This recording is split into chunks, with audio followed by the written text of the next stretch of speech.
Olá, sejam bem-vindos ao nosso estudo central. O tema, o chamado para permanecer firme. E antes de começarmos aqui as nossas discussões, eu tenho um convite para te fazer. Você já segue o nosso canal aqui, já é inscrito? Então, olha, aproveita esse momento e já faça isso. Compartilhe os nossos conteúdos, deixe o seu comentário. Assim, mais pessoas serão alcançadas por essa mensagem. E antes de apresentar os nossos convidados de hoje, eu preciso mandar um abraço todo especial para algumas pessoas que nos acompanham. São elas, Antônio Madeira, Mário Oliveira, lá de Bom Jesus das Selvas, Maranhão, Valdeci Batista dos Santos, Capão Redondo, São Paulo, Hélio Rorato de Vinhedo e o Eugênio, que está lá em Moçambique. Olha, é muito bom saber que vocês nos acompanham. E você pode ter seu nome aqui falado no próximo Estudo Central. Basta deixar seu comentário aqui nos nossos vídeos. Mas vamos apresentar os nossos convidados. Tenho aqui o pastor Fernando Iglesias. Seja muito bem-vindo, pastor. Obrigado, prazer estar aqui com você também, Carmen. E temos aqui o Gabriel, vou ler o sobrenome para não errar, Gabriel. Gabriel Louzan, é isso mesmo? Isso Acertei, mesmo. Ufa, passei no teste. Ele atua no Ministério dos Adolescentes, Desbravadores, aqui na Igreja Central de Sorocaba. Obrigada por estar aqui, Gabriel. Eu que agradeço, é um prazer estar aqui com vocês. Olha, eu já vou te fazer um pedido. Você pode orar para a gente começar aqui o nosso estudo? Claro, oremos. Eterno, muito obrigado, Senhor, por todas as bênçãos. Obrigado porque o Senhor nos permite ainda estudar a Tua Bíblia num momento tão crucial da história da humanidade. Sim. Que o Senhor possa se fazer presente neste estudo, esteja conosco. Em nome de Jesus oramos. Amém. Amém. Amém. Nós estamos estudando nesse trimestre o livro de Efésios, que é uma carta, né, que Paulo fez para esse povo, onde ele ali vai dando várias instruções, algumas advertências, pontuando questões que são muito pertinentes para nós, ainda hoje. E uma delas é a questão do grande conflito, de uma batalha que nós estamos inseridos. Gabriel, começa comentando aqui para a gente como esse grito de guerra, né, que Paulo faz ali já na lição de segunda-feira, de domingo, aliás. Comenta para a gente, Gabriel, sobre esse prenúncio sobre o grande conflito que Paulo fala para os Efésios em relação ao grande conflito, ali na lição da parte de domingo. Paulo, ele nos convida a olhar com os olhos da fé o momento que nós estamos vivendo e o conflito espiritual.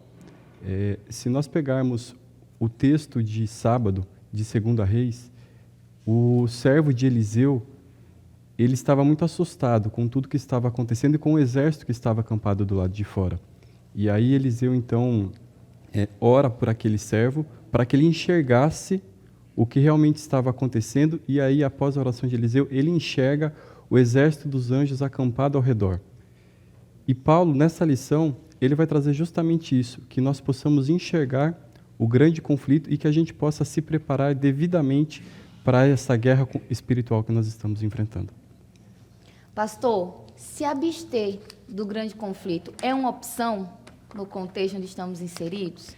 Eu costumo dizer que nós somos a geração auditório, né? Que a gente acha que ser cristão é vir na igreja e ficar assistindo o que vai acontecer. Se a gente for na Rússia, na Ucrânia, nesse momento aqui, e procura onde é a arquibancada para assistir a guerra. Não tem arquibancada, não tem auditório. A gente nasce nesse grande conflito. A gente que é cristão tem uma tendência de pensar assim, como nós temos tendência para o pecado, a gente acha que a gente já nasce na mão do inimigo, né? Mas a Bíblia deixa bem claro, né? Um dos textos que eu amo, Jeremias 1, né? Quando Deus faz o chamado para Jeremias, ele diz assim: antes de eu te formar no ventre materno, eu te conheci. Eu te formei, eu te coloquei lá, eu escolhi você antes. E antes de você sair, eu te consagrei, separei para mim, antes de sair da barriga da tua mãe. Então Deus está dizendo assim, eu não só planejei você, mas antes de você nascer, eu botei em você o uniforme do meu exército. Você nasce nesse mundo, embora com tendência do pecado, você foi separado por Deus para ser dele. Nasce com o uniforme dele. Então, aí a gente nasce no grande conflito com um uniforme, que você vai ter de um lado ou outro. Ou você nasce com o uniforme de Deus ou com o uniforme do inimigo. Não tem esse negócio de assistir. Isso é muito forte. E eu separei aqui 3 pontos que Paulo fala nessa lição de domingo, que assim, me chamou muita atenção, entrou muito firme no meu coração, que ele faz o seguinte, ele chama os crentes para exortar de maneira ousada. Como? Primeiro, ativos no cumprimento da missão da igreja. É o que o pastor falou. Não é para ficar na arquibancada, né? Se a gente vem na igreja aos sábados, aos domingos, às quartas-feiras, é para nos fortalecermos como corpo para continuar pleiteando através dessa missão. Segundo, atentos às dimensões invisíveis que impactam sua vida e o seu testemunho. A nossa luta não é contra a carne. E terceiro, cientes da provisão divina para seu sucesso. E quarto, sempre alerta para a importância da unidade e colaboração. Sempre alerta na importância da unidade e colaboração entre os crentes. E aqui, o terceiro ponto é o que me chama mais a atenção, que para mim dá a ponte para a segunda-feira, que é estar consciente. Mais do que saber que estamos no grande conflito, é estar consciente da provisão divina, do fortalecimento em Cristo. Gabriel, assim como ele falou lá para o povo de Efésios, como ter essa consciência e como se apegar ainda mais a Cristo para conseguir, né, continuar se mantendo firme em meio a esse grande conflito que estamos inseridos. É interessante que no antigo Israel, por mais que eles se preparassem para a guerra, a vitória não vinha através da espada. A vitória deles não era através do exército. A vitória sempre veio através do Senhor. Vamos nos lembrar das muralhas de Jericó, né? Então, o povo bradou e Deus derrubou as muralhas. E nos dias de hoje não é diferente. Muitas vezes nós achamos que a força está em nós e que nós devemos ir para o fronte de guerra e pregar, falar de Jesus para as pessoas, mas a missão é dele. E se a missão é dele, ele está nos capacitando para isso. E a gente tem que ter sempre isso em mente, que nós devemos buscar sempre Deus em oração para que ele nos capacite para enfrentarmos os desafios. A gente vê na Bíblia, né, falando dessa coisa da batalha espiritual e tal, a gente sempre cita o texto de Pedro, quando ele fala como o inimigo se move no mundo espiritual, né? O diabo, vosso adversário, anda ao redor. E eu sempre fico pensando, mas por que esse diabo fica andando ao redor, né? Por que ele já não vai logo para a luta, né? Salmo 139, que é, né, tu me conheces, sabe quando eu deito, quando eu me levanto, e ali no verso 5 diz assim, tu estás diante de mim, por trás de mim, e sobre mim estendes a tua mão. Então, aqui esse salmo está dizendo como é que Deus se move no mundo espiritual. Pedro está dizendo como é que é o inimigo, aqui está dizendo como é que Deus se move.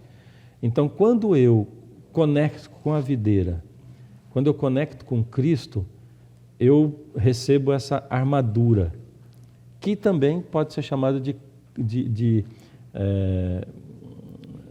um campo invisível, né, que nos protege, né? Ou seja, um campo de força. Por isso o inimigo fica andando em redor. Esperando, né? Um momento. Ele espera o momento que a gente vai desconectar. Desconectou, desfaz o campo de força, baixo a minha armadura e o inimigo ataca. Essa é a conexão com Deus. Por isso a força vem de Deus e não vem de mim. Apesar de que na minha armadura tem elementos que são de defesa, como o capacete, como a couraça, né? Mas tem elemento de ataque. E o elemento de ataque é na armadura da fé. E eu estou lembrando da lição 8, né? Quando a gente falou sobre a palavra. Ele é a palavra de Deus, mas que vai ser acionada através da nossa boca e daquilo que nós somos. A palavra de Deus é pregada desses dois jeitos. Mas é o Espírito quem faz, é ele que aciona esse campo de força e o inimigo fica andando ao redor, né? Não tem como. E aí, como ele citou o verso, né? O exército inimigo, essa visão desse campo de batalha é importante para a gente. E é incrível a consciência de Paulo sobre essa guerra, que ela é literal. As pessoas às vezes ficam olhando o grande conflito como algo muito distante, subjetivo. E é perceptível que, não apenas em Efésios, mas ao longo de várias cartas de Paulo, ele vai usar palavras que caracterizam esse contexto de guerra. Couraça, armadura, né? O próprio campo de batalha é uma palavra que aparece muito. Porque Paulo tinha, né, aparentemente, assim, aliás, aparentemente não, muito óbvio, essa preocupação em levar as pessoas que ele tinha um contato a ter essa consciência que o grande conflito, que essa guerra ela é literal, que ela existe e que existe também um chamado para se posicionar e se manter não apenas como um mero telespectador, mas alguém que está ali, pleiteando, guerreando de um lado ou de outro. Por que você acha que Paulo tinha essa preocupação, Gabriel? Ele comentou nos seus escritos, muitas vezes ele usou a linguagem militar, que era uma linguagem que o povo entendia bem. E na guerra, você avançar é uma primeira etapa, mas você permanecer firme é uma etapa extremamente importante. E Paulo nos convida justamente a vestirmos a armadura de Deus para que nós possamos ficar firmes diante dos desafios que nós estamos enfrentando. E assim, por quê? É porque a gente tem a tendência de olhar só para o que está ao nosso redor, né? Assim, a tendência nossa é de estar ligado aqui. E por isso que ele fala lá em Coríntios, né? Não sei se é 1º ou 2º aos Coríntios, 4, verso 18, né? Ele fala assim, por isso nós não olhamos para as coisas que vemos, mas para as coisas que não vemos. É essa coisa de olhar para as coisas que vê e para as coisas que não vê. Ele está chamando a nossa atenção. Eu quero ler um trechinho aqui, porque eu gosto de Efésios 6, de 10 em diante, aqui na tradução A Mensagem, né? Ele diz assim: não se trata de um jogo com os amigos no fim de semana, uma diversão esquecida em poucas horas. É um estado de guerra permanente, uma luta de vida e de morte contra o diabo e seus anjos. Estejam preparados, vocês lutam contra algo muito maior que vocês. Então, aceitem toda a ajuda possível. E aí vai descrever a armadura de Deus, vai ressaltar a palavra, vai ressaltar a oração, a paz, a justiça, a verdade, né? Mas a gente perde a noção disso. A gente não tem que andar aterrorizado por aí. Meu Deus, o inimigo está aqui o tempo todo. Não, mas a gente tem que ter a noção de que tem que estar... Para eu ter esse campo de força, para eu ter essa armadura, eu tenho que estar conectado com Deus. Desconectou, eu estou à deriva. O inimigo pode me acessar, né? Estou acessível ao inimigo. E é interessante também o convite para ter essa consciência, essa conexão com Deus, também como corpo de Cristo, né? Uma velha estratégia de guerra é separar para conquistar. Foi isso que Satanás fez no céu, quando desencadeou todo esse contexto de guerra que temos e que faz desde o povo de Efésio até hoje, né? Nos enfraquece espiritualmente, esse campo, né, de proteção de Deus se desfaz, porque a gente fica enfraquecido, para de olhar para Deus. Começamos a entrar em conflito uns com os outros. Eu também lembro lá da lição 8, onde você começa a usar palavras para poder destilar coisas ruins. E a separação vai deixando esses soldados, que somos nós, ainda mais enfraquecidos. Então, fica um alerta, né? Paulo está fazendo aqui um alerta também, olha. O grande conflito, ele existe. Ele é real. Existe um inimigo que é poderoso, mas não tão poderoso quanto o Deus que está com vocês. Vocês precisam estar firmes uns com os outros. E aqui ele fala da resistência, né? De resistir. Que não lutar não é uma opção. Que é muito importante permanecer firme. Como a lição nos mostra, Gabriel, caminhos para permanecer firme diante das pressões que o grande conflito exerce na nossa vida. É interessante que Ellen White, no comentário da lição, ela fala que até o menor dos santos é mais forte do que Satanás. Então, quando nós nos revestimos da armadura de Deus, nós temos plenas condições de enfrentar o inimigo. Muitas vezes a gente quer trazer para o campo humano.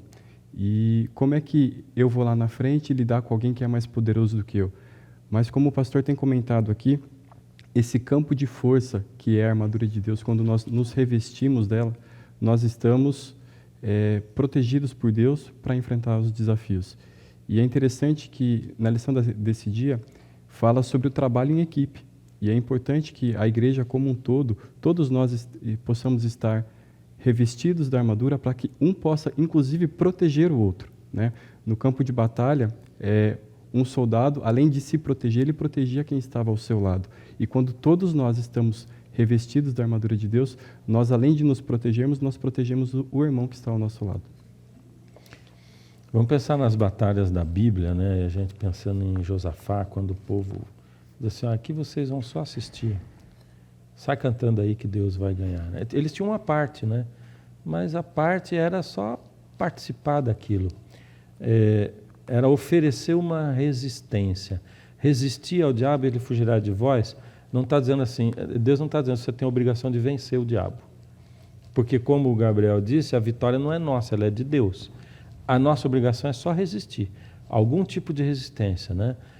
No campo de batalha foi quebrando um vaso com luzes e depois agindo quando Deus mandou agir. Mas a resistência, para mim, eu tenho uma figura na mente, que é você com a tua porta destrancada em casa, um monte de ladrões do lado de fora empurrando e você do lado de dentro segurando, né? Então, um inimigo que é muito maior, muito mais poderoso, mas que quando Deus abre os meus olhos, como o Gabriel disse, eu enxergo que o exército que está do meu lado ele é muito maior. Eu só tenho que oferecer aquela resistência e Deus vai agir através de mim. E tudo isso, por quê? É porque Deus age nesse mundo através da minha liberdade de escolha. Entende? Então, a liberdade de escolha ela ainda é muito importante. Deus vai agir na minha vida quando eu permito. Então, quando Deus diz assim, resiste, eu estou mostrando uma reação de oposição àquilo que está me atacando. Se eu não resistir, resistir é lidar de frente com o problema. E não resistir ou concordar, eu me viro de costas e me uno a essa multidão que está caminhando ou que está entrando na minha casa, eu entro junto e apresento a casa para eles. Ou então eu resisto, eu lido de frente com o assunto. Né? Legal. Eu gosto de pensar, quando eu vou passar, por exemplo, por um procedimento cirúrgico, alguma coisa, e a gente sabe que vai doer. Se você já doou sangue alguma vez, você sabe que, de certa forma, aquilo dói. Mas eu fico pensando, vai passar rápido. Vai passar rápido. E Deus está aqui comigo. Então, eu acho que nós estamos caminhando para o final da história da humanidade. Jesus está voltando, o final do conflito está aí. Então, falta só mais um pouco.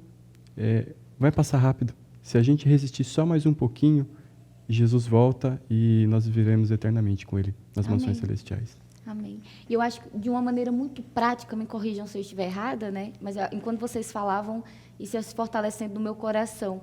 Acredito que uma maneira muito prática de resistir e manter esse relacionamento com Deus é através, não tem outro jeito, né? Através do estudo da sua palavra, a oração, a comunhão constante, esse lembrete, isso que a gente está fazendo aqui agora, por exemplo, né?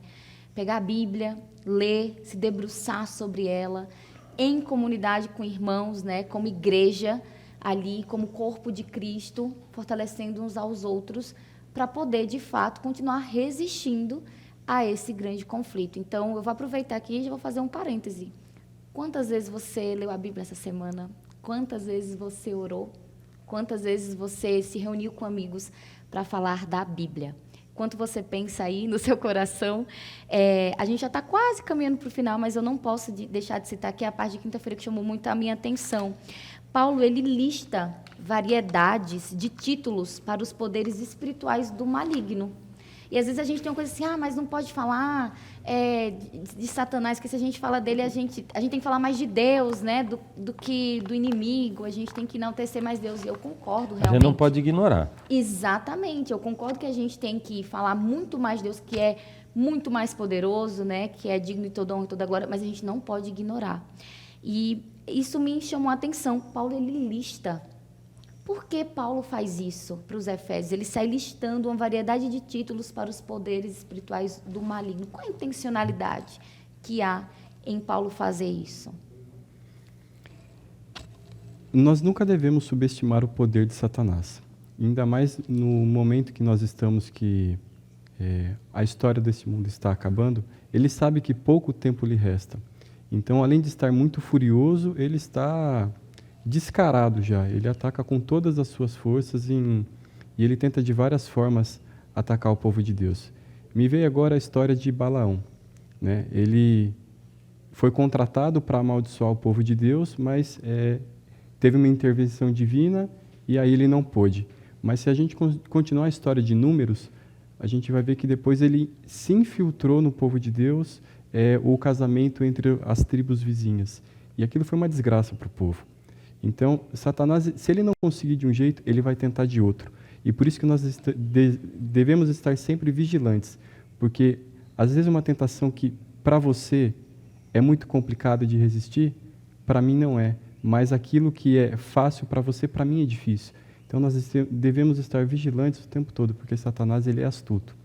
E se nós subestimarmos o poder dele, achando que nós podemos enfrentá-lo de igual para igual, nós iremos cair. Essa questão do inimigo, né? Eu quero falar de duas coisas. Primeiro, essa questão do inimigo, depois o tempo que o Gabriel falou, o tempo que nós estamos vivendo, né?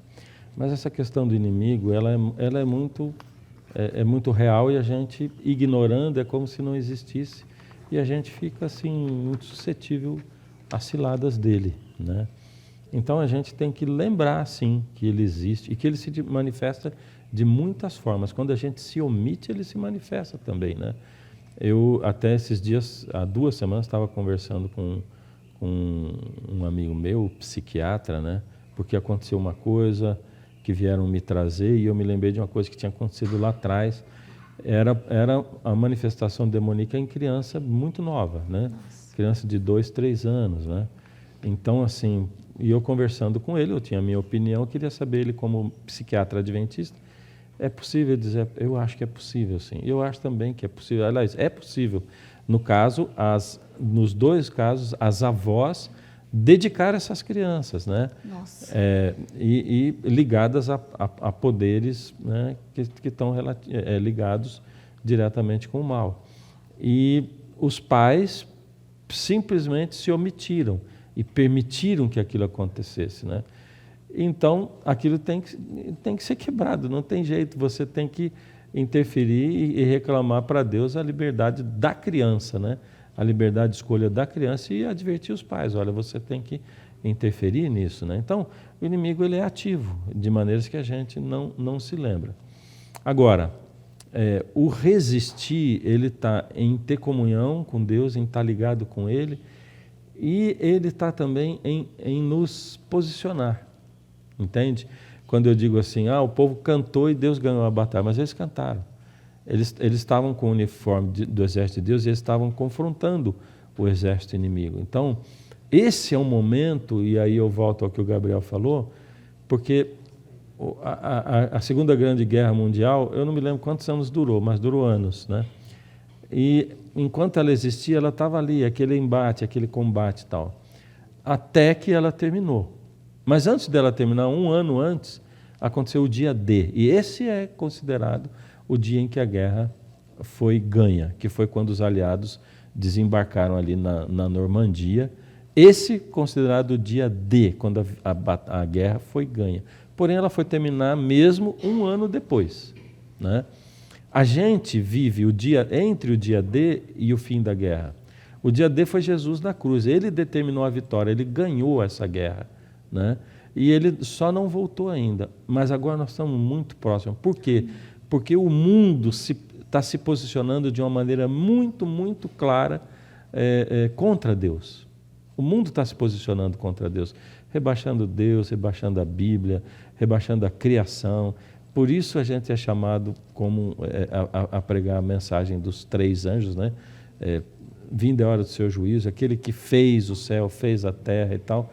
Então é um momento da gente se posicionar com muito amor, pleno amor, né? Mas nos posicionar, como Jesus se posicionou, com muito amor, mas posicionarmos. Amém. Eu me emocionei. Estamos quase chegando aqui no final. Amém. Que essa mensagem também te toque da maneira como me tocou aqui. Mas, Gabriel, eu gostaria que você fizesse um resumo, né? Porque o tempo é pequeno e, às vezes, a gente deixou alguma coisa despercebida. E, antes de finalizarmos, eu gostaria que você fizesse um resumo do que significou a lição para você durante essa semana. O grande conflito, ele é real, mas ele está chegando ao fim. Jesus já nos deu a vitória na cruz do Calvário, como o pastor bem disse, o dia D. Nos resta agora nos vestirmos da armadura de Jesus para que nós possamos ficar firmes no fronte de guerra até o dia final. Do mesmo jeito que nós guardamos a nossa casa com alarmes, com cadeados, aqueles que moram em condomínio para que possam ter mais segurança, nós devemos justamente nos vestir da armadura de Deus na nossa vida espiritual para que nós também tenhamos essa mesma segurança no dia a dia, para que nós não tropecemos e não sejamos vítimas dos ataques de Satanás. Amém. Pastor, suas considerações? O mundo está tão complexo, né, que a gente facilmente se rotula e rotula as pessoas também. A gente rotula assim, o discurso dele é de direita, o discurso dele é de esquerda, esse é um cristão, como é que a gente fala, fundamentalista, isso é um discurso fundamentalista e tal. Não teve um momento na história do mundo onde seja tão importante a gente se desvincular de rótulos, né? Eu preciso, primeiro, deixar de rotular as pessoas e deixar de colocar rótulo em mim. Eu não tenho que ser fundamentalista ou não, nem de direita e nem de esquerda. Eu tenho simplesmente que olhar para Cristo e seguir aquilo que Cristo seguiu, fazer, falar, pedir a transformação do Espírito, que o Espírito coloque a plenitude do caráter de Cristo em mim. E essa plenitude de caráter é a plenitude do amor manifestado na minha vida através de Cristo, quando o Espírito coloca, né? Porque é o momento da gente se posicionar a favor de coisas que a Bíblia exalta, que ela fala com muito, muito amor, de novo, com muito amor, né? Não com ódio, não com briga, não com dissolução. Paulo faz esse discurso aqui para esse povo de Éfeso, porque Éfeso era uma cidade com uma cultura anti-Deus, uma cultura anti-Bíblia, anti-Cristo. Éfeso era uma cidade muito idólatra, excessivamente idólatra. Então, a pregação do Evangelho foi ali e depois ele se afastou e a coisa começa a degringolar, descendo nessa espiral. E a gente vive a mesma situação de Éfeso no mundo hoje. Por isso é tão atual para a gente. Muito obrigada, Gabriel. Muito obrigada, Pastor Fernando. E obrigada a você que nos acompanhou até aqui. O Pastor Fernando vai fazer uma oração, que você possa ser abençoado também por ela. E eu te encontro no próximo Estudo Central. Pastor, você pode orar para a gente se despedir? Deus amado, a gente vive em tempos muito difíceis. Como o Senhor disse na sua palavra, tempos trabalhosos. Muitos ficam perdidos, são muitas filosofias, mesmo dentro da igreja, Pai. Nos ajuda a fixar os nossos olhos em Jesus, que foi aquele que amou como ninguém amou, mas aquele que também se posicionou. Nos ajuda a ter esse equilíbrio, Pai, no que nós somos, estando ligados com Cristo. Nos fortalece, Pai, para que o nosso discurso seja aquilo que nós somos e que o que nós somos não fortaleça, não enfraqueça o nosso discurso ou a nossa pregação. Nos dá o Teu Espírito, Pai, nos ajuda a fazermos a entrega em nome de Jesus. Amém. Amém. Mais uma vez, muito obrigada. Nós ficamos por aqui e até o próximo Estudo Central.